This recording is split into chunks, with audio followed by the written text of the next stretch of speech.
ikan di berjoget, semua di kota dia menyanyi sebab mengkar jula-jula, sebab mengkar jula-jula. Seksi teman ikan di berjoget, semua di kota dia menyanyi sebab mengkar jula-jula, sebab mengkar jula-jula.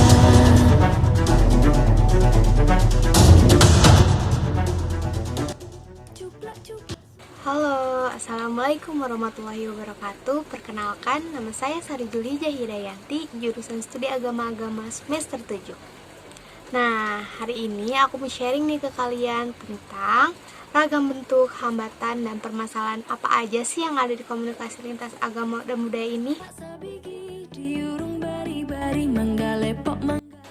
Komunikasi lintas budaya adalah komunikasi yang dilakukan oleh dua orang atau lebih yang berdasarkan sikap perilaku, kepercayaan, dan adat istiadat yang berbeda. Sedangkan komunikasi lintas agama adalah komunikasi dengan orang-orang yang berbeda keyakinan. Nah, proses untuk melakukan komunikasi lintas agama dan budaya ini bisa berupa lisan, tulisan, ataupun dengan simbol. Nah, bentuk-bentuknya apa aja sih? Yang pertama, komunikasi antar agama yang berbeda. Yang kedua, komunikasi antar subkultur yang berbeda. Yang ketiga, komunikasi antara suatu subkultur dan kultur yang dominan. Yang keempat, komunikasi antar jenis yang berbeda. Yang kelima, komunikasi antar ras yang berbeda. Dan yang keenam, komunikasi antar etnis yang berbeda. Dengan adanya perbedaan budaya ini pasti akan mempengaruhi dari cara berpikir kita, lalu persepsi kita, dan juga bahasa kita. Nah, pada saat kita melaksanakan komunikasi lintas agama budaya ini pasti selalu menemukan permasalahan-permasalahan dan hambatan-hambatan. Misalnya nih, dalam bahasa Sunda kita itu ada kata atos. Nah, kalau misalnya diartikan sebagai bahasa Indonesia artinya kan sudah. Nah, kalau misalnya bahasa Jawanya itu arti dari kata atos adalah keras. Hal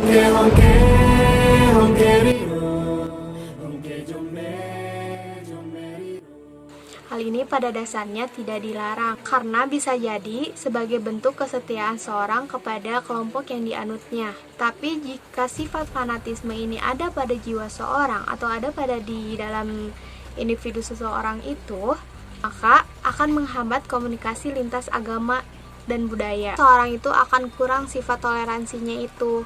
Jadi misalnya itu ada kelompok lain nih yang berbeda dengan kelompoknya. Nah, dia itu akan acuh tak acuh atau enggak dia itu akan kayak menjelek-jelekan agama lain kepada penganutnya. Nah, itu sama aja dia itu fanatisme terhadap agamanya sendiri gitu.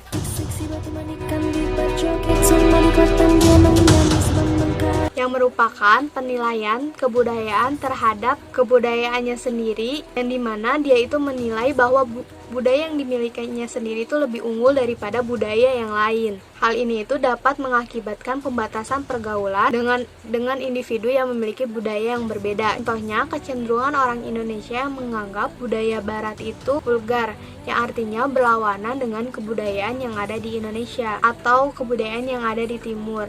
Nah, kebudayaan timur ini sering dikenal sebagai kebudayaan orang-orang yang santun gitu. Sebenarnya hal tersebut itu ada karena timbulnya dari diri seseorang akan ketakutannya budaya lokal tercemar dengan budaya barat atau budaya asing, sehingga pergaulan orang barat pun dibatasi.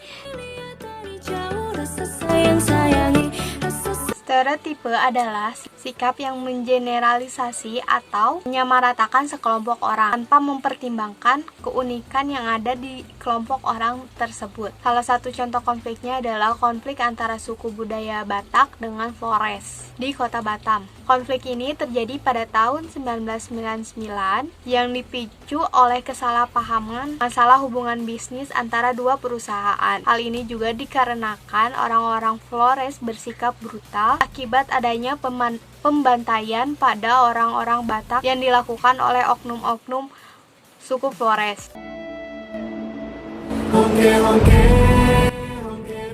Rasialisme adalah perilaku diskriminatif, tidak adil, dan semena-mena terhadap ras tertentu. Bukan saja menghambat komunikasi lintas agama dan budaya, perilaku ini pun akan memberikan konflik yang berkepanjangan. Contohnya, diskriminasi terhadap kaum muslimin di Amerika Serikat dan konflik Tionghoa yang terjadi pada tahun 1998, yang dimana kelompok Tionghoa ini diusir secara besar-besaran dan bahkan pembantaian terhadap ras Tionghoa.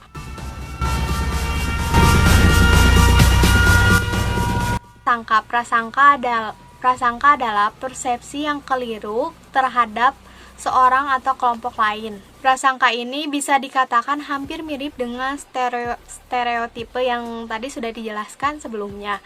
Tapi ada juga yang mengatakan bahwa prasangka ini merupakan konsekuensi dari adanya perilaku stereotipe.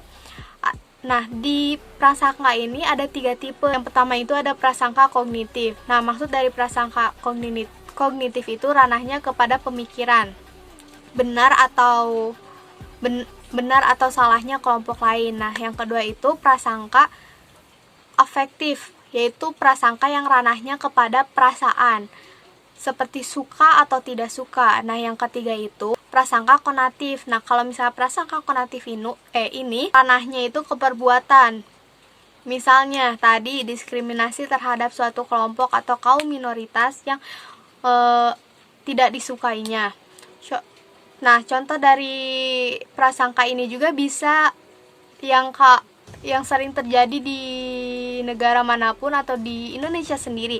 Contohnya kaum Kristiani yang menyebut umat lainnya sebagai domba-domba tersesat, atau kaum Islam yang menyebut umat lain sebagai orang kafir. Nah, setelah kita mengetahui hambatan-hambatan dan permasalahan-permasalahan yang terjadi di komunikasi lintas agama budaya ini, kita perlu mengetahui cara mengatasi dari hambatan itu.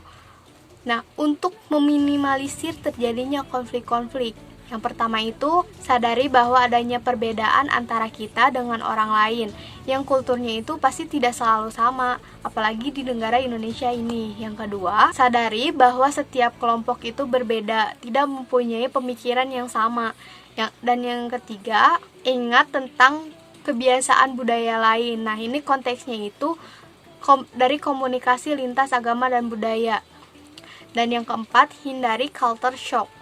Yang kelima, hindari pandangan negatif kepada kultur yang berbeda. Seksi batu manikan diperjoget sama di kotam dia menyanyi sebab mengkar jula-jula, sebab mengkar jula-jula. Seksi batu manikan diperjoget sama di kotam dia menyanyi sebab mengkar jula-jula, sebab mengkar jula-jula.